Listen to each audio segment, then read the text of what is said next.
Hello and welcome to First Page Fridays. I'm April Davila with Sit Right Here, and we are going to talk about somebody's first page today. I haven't read it yet. I don't know what it is. It's the first page of something, either a story or a chapter or an essay, and we're going to dig into it together and go through an edit of the 250 first words of this story. 250 words is what fits on the first page of a book, and it's so important. It's what draws in your reader, gets them to turn the page, gets them to buy the book. And so we're going to spend a little time talking about it. If you would like to submit your first page, I do have a link below the video here where you can send us a page. We do everything anonymously and always with kindness. I'm not looking to, writing is hard. I'm not looking to make it harder on anybody. I'm just looking to give folks feedback where they can use it. So do submit your page if you're interested in getting a free edit from me. And then don't forget to like and subscribe to the YouTube channel so you can catch all the good edits. And let's go ahead and get to it here. We're going to start just by reading it through. That's how we always start. And I haven't read it yet, so be kind to me if I stumble. Sergeant Ruta Petrauskas. Am I getting that right? Petrauskas. Sorry if I'm not getting that right. Sergeant Ruta Petrauskas sat down to pull on her boots. Not the fashionable high-heeled boots she used to wear when she was 30, but warm, non-skid, flat-soled footwear appropriate for snow and ice and a lady of 55. She had stowed the boots under her desk in the morning and walked around in her comfortable slippers. The other day, she overheard two young officers saying she was a sweet old lady. Needing to contest that description, she poked her head out of the office and replied, "I'm not sweet." Embarrassed, the officer slouched off. The desk sergeant had just reported that a young man's body had been found in the parking garage at the State University. No blood, so his body had been dumped there from someplace else.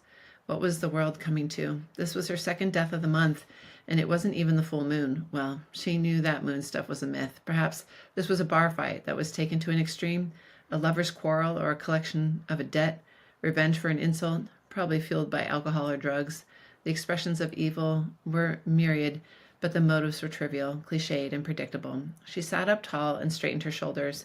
If the young man's body had been moved from someplace else, it was a more difficult puzzle. She would solve it, though. Someone, a mother, a father, a spouse, would want this murder to be solved. She looked around the office. All right, so clearly we're in genre here. This is a murder mystery. There's a lot to like on this first page. It checks a lot of boxes. One, no holding out on who our main character is. Sergeant Ruta Petrauskas. And again, I'm sorry if I'm getting that wrong, but I do like an unusual last name, so it's a great name.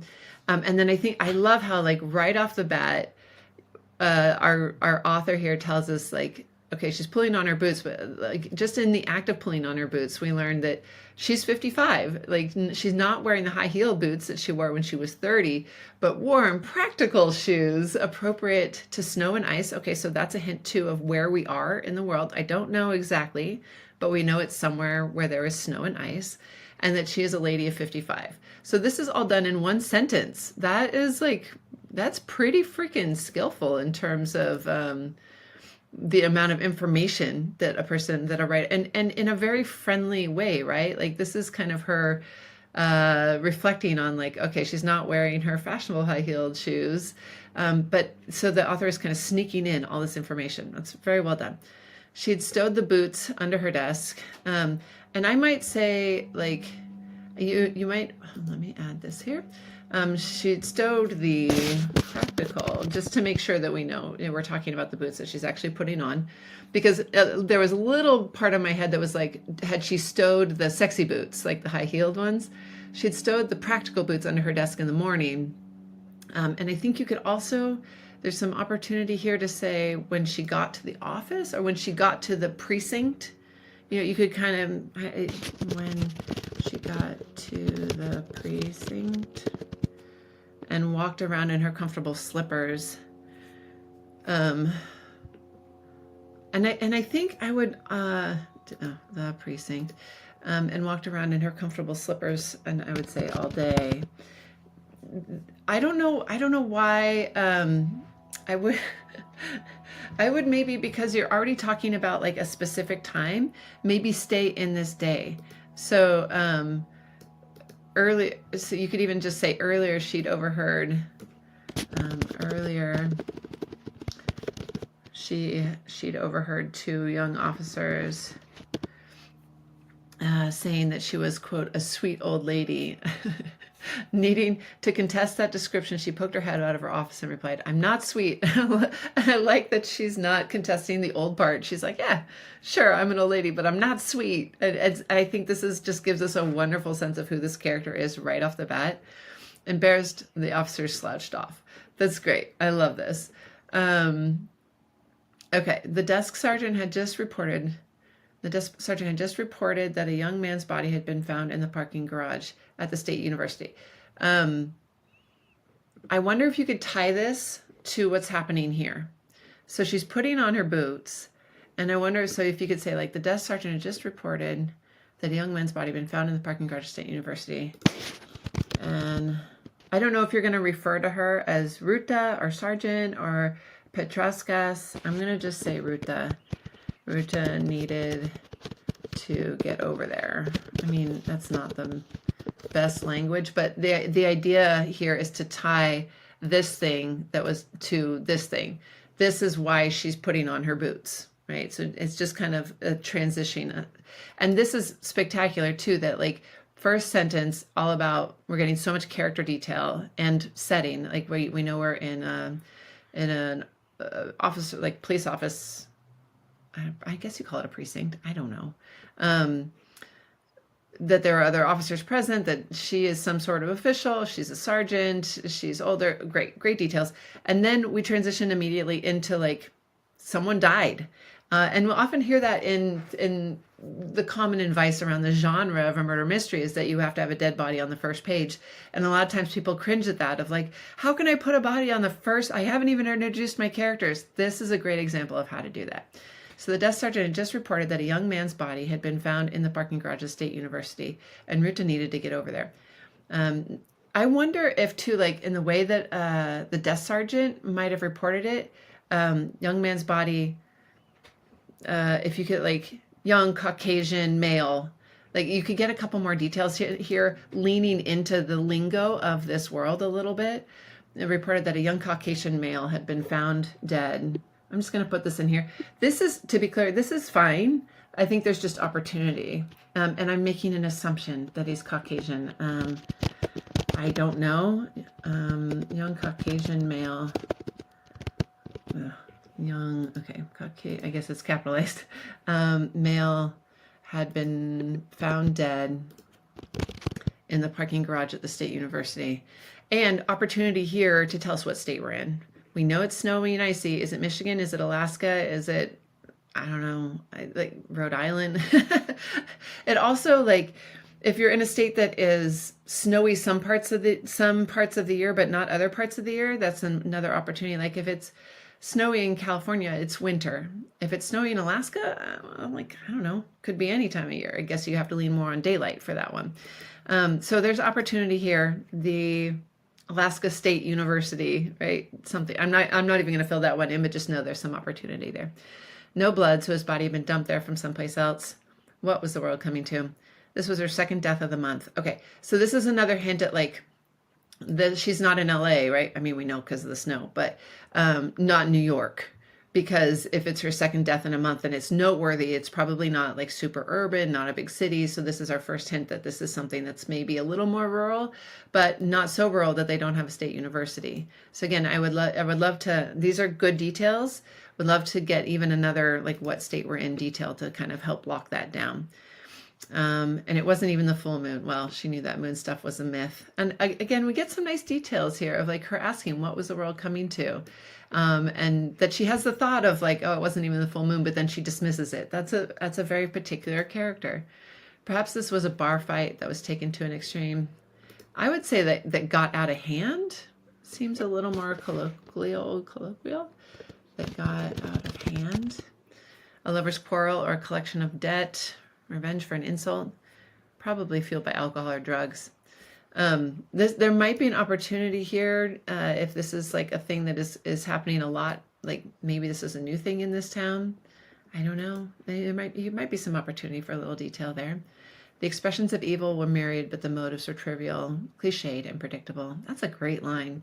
The expressions of evil were myriad, but the motives were trivial, cliched, and predictable. She sat up tall and straightened her shoulders. If the young man's body had been moved from someplace else, I think it would be a more difficult puzzle, or it would be a more difficult puzzle to solve. No, because she says she would solve it, though. Someone, a mother, a father, a spouse, would want this murder to be solved. She looked around the office. Yeah, I think there is a lot of good stuff here. So I wonder, perhaps this was a bar fight that got out of hand.